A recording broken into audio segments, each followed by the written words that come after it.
Hi, everyone. My name is Mitali, and I am an assistant professor at Farmingdale State College. This is a SUNY institution in New York, and I'm here to present before you what is a very preliminary draft right now of a paper that I've written. It is essentially a very simple pedagogical toolkit on how to administer a 3-minute oral assessment in the class. So the paper essentially, and the way I've structured this presentation as well, is essentially first telling you very quickly what I share with students in terms of instructions and grading rubrics. And given that we have 10 minutes in total, I would like to spend most of my time talking about some of the reflections in terms of how I've seen these presentations run in my experience doing them over a bunch of semesters now.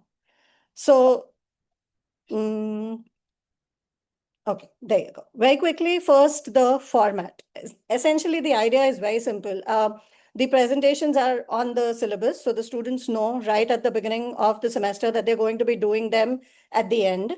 The format of the presentation is essentially that the students pick an economic concept of their choice out of everything, anything that they've learned over the course of the semester in that principles of microeconomics class. And the ask is to explain the concept using the relevant conceptual framework, then give us an example, numerical example, or use a chart, one or the other, and then also connect that concept, that abstract concept, to a very relevant example, and do all of this in 3 minutes. So the idea really takes inspiration from an elevator pitch, which is essentially used a lot of times in professional settings to convey in a very concise manner, but an effective manner, the crux of anything really that you want to convey in short. And so there are a lot of benefits to doing this kind of an oral assessment. As far as students go, it really helps build students' communication skills. And so I'm going to be quick here in terms, so what I've done in the paper is connected this to specific ideas in the literature in terms of how doing oral assessments in an economics classroom can also help with communication skills. Employers look for good communication skills. And so preparing students or asking students to prepare for a short presentation, this short a presentation, makes them work on these communication skills. They work individually on these presentations. And so making them work individually and assessing individually essentially helps them work on at least 2 of the 8 career-ready competencies that are expected from job applicants, like communication and critical thinking. And then they're presenting without slides. So this is a very good opportunity for the students to communicate effectively, comprehensively, but then without really any visual tools. But then to be fair, they're doing this only for 3 minutes. So to hold eye contact and have a monologue for 3 minutes is the simple ask here. There are benefits to instructors as well. It allows students or it gives instructors an alternative way for students to engage with the material. The oral assessments serve, like I said, as a critical tool for evaluating the students' mastery of learning outcomes. It helps them test their communication skills. If you can also think about this from a Hansen's proficiencies perspective, and then we have, in assessing these, we are meeting or checking off at least 4 of the 6 competencies, which is they need to access existing knowledge. They need to display some proficiency in that existing knowledge, interpret that, and then apply it as well when they connect it to a real world example. And grading happens right away. And I'll come back to this point very quickly when I show you the next couple of slides. It ensures academic integrity because the presentations are happening live. And the big bonus here is in this AI world that we are living in, that it limits, at least limits the kind of cheating that would otherwise happen in probably a written assessment thanks to AI. So these are very quickly the instructions. So I elaborate on them in much more detail when I provide these instructions to the students. But the idea is this: choose a concept, explain it with either a chart or some calculation, some numerical example, connect it to the real world, and do this in 3 minutes. Anything short of 2 minutes is too short, then I don't have enough to grade you on, is what I tell them. Anything longer than 3.5 minutes, I'll have to cut you off, I tell them, because then your peers also need a chance to present. This is the grading rubric.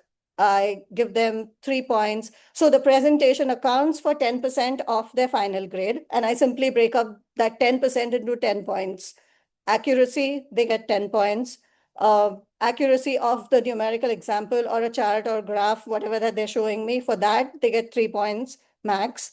And then the relevance of the real world example, again, I'm allotting 4 points for that. I do tell them that there's a time penalty if they're too off the time ask. But in general, I have been very lenient in grading these presentations. A little more about that soon as well. So this is a screenshot of what I actually carry with me to class. I print this out, but this is essentially an Excel table where I've just written down, what I do is write down the name of the student, and then I have these 3 metrics on which I'm assessing the presentations. You could really also carry your device with you and just enter them on the Excel sheet right away. I do the analog way still, but what it essentially is an Excel printout. So to my previous point again, grading happens right away.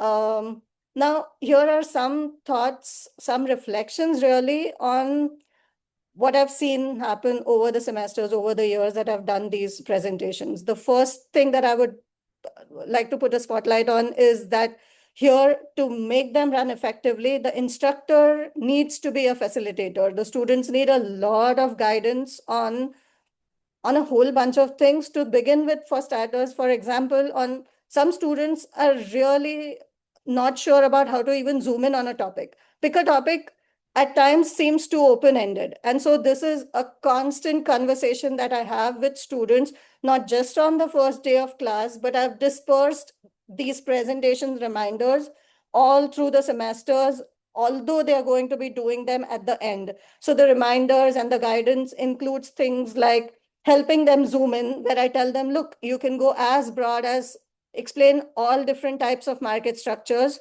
or zoom in on one very specific one, or just explain profit maximization under perfect competition. So you can go that narrow or that broad. Now here, sure, generative AI can offer guidance on topic selection, even structuring the presentation. In my experience, I haven't yet, though, seen students use it that effectively. If anything, they come up with a spiel that they read out from. The one thing that I've learned again is not to leave anything to the students' interpretation. Set those basic expectations, document them really well, but as an instructor, I've learned to go over them again and again and again through the semester. Don't expect that students will read those 2 pages of instructions line by line unless you draw your attention to them again and again. So remind students that they should focus on clarity, engagement, and adhere to all the instructions. Remind them way too many times that this is an oral assessment. So they'll always ask me if it is okay to use note cards. So sure, it is okay to use note cards, but then I have to literally do this and show them. So look, if I'm using a note card, but I'm only reading through it and never ever making eye contact with you or looking up for the 3 minutes of the presentations, then it's not really a presentation, right? What I'm trying to assess you on is whether you understand the material. For that, you have to be engaging. It is not an assessment about testing your reading skills, and that needs a constant reminder. Mitali, I'm going to have to ask you to move on to the conclusions. Move on. Yep. Okay. Again, it is also very important to remind them that you need to plan for this. Yes, it sounds like a 3-minute short exercise, but it requires some bit of planning. Students' perceptions are they're either too nervous about presenting because they're in an undergraduate class. It is very likely that they've never ever done this before, as in presented to a group of people, or they think, well, it's 3 minutes, right? Of course, I mean, what can go wrong? But too many things can go wrong if you have not thought through this exercise. the assessment mode can be a challenge, just as written assessments can be challenged for a certain subset of students. Of course, oral assessments could be challenging for students with speech-related disabilities or neurodivergent learners. So this is always true. But for most part, and this slide I'll just quickly sum up to say, for most part, these challenges can be viewed as opportunities, and the presentations work well. It is possible to accommodate those exceptions informally or formally in class one way or the other. And I would love to talk about this in Q&A if this comes up again. But more often than not, all of those challenges can be viewed as opportunities. And then very quickly, these are my plans. The first couple of them with the paper. The last one, I think going back to the earlier conversation from Tim and Robert's presentation, I do these as one presentation at the end of the semester for now. It would be phenomenal to in some way embed them through the semester as a very low stakes but oral assessment. So that's something that I've been thinking about already as well. Thank you Okay. for your time. Thank you very much, Mitali. That's fantastic intervention that you're planning, and I agree that having several points of contact would be good. Now we've got a large number of questions, which I'll try and go through. But the first question is a very practical one. What kind of things can students take? Do they have access to their phones? Do they have an index card? Can they take a one-page summary? What can they do during the assessment? What are your thoughts about that? A note card, or I've seen students also bring their whole laptop to the podium and then set it up there. Right. And so there I've been pretty lenient in terms of what they can use to refer. My instructions more and more again and again through the semester are don't make this hard for me to assess, in the sense that if you're only just constantly looking at the tool and never ever looking up, then you're essentially reading. And Right. that's not the ask. Okay.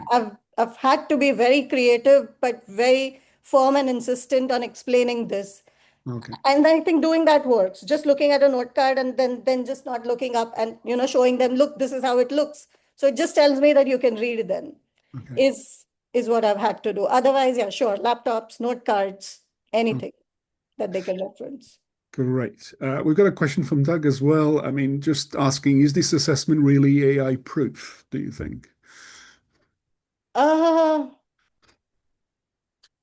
They could write up a whole spiel, I'm sure, using AI, and then be really well at making eye contact and sounding like, and I'm really thinking aloud here in terms of trying to crack the code of how it could not be AI proof. So this is one way that I could think of, where, students really come up with a spiel and then say it all out as if they're giving a phenomenal speech, but it's really all AI written. Yeah. I've luckily not seen that happen in my class yet. That is something to think about, though. Okay. Do you have the opportunity to ask questions after they finish? Because that would be one way, if you could ask one question. So I don't. There's always some trade-off. The trade-off here is that given that if it's a class of 35 students where every student is going to present for 3 minutes, I'm already using up a class and a half of a Okay. class time in a 75-minute regular class that we have here at Farmingdale. So me asking them questions, no, I haven't added that element to the presentations. Okay, so you mentioned that this presentation is obviously difficult for students with Yeah. some disabilities and other challenges. How do you accommodate for them at all, if you do? I mean, if a student says, I'm not comfortable speaking in public, uh, how do you accommodate those students?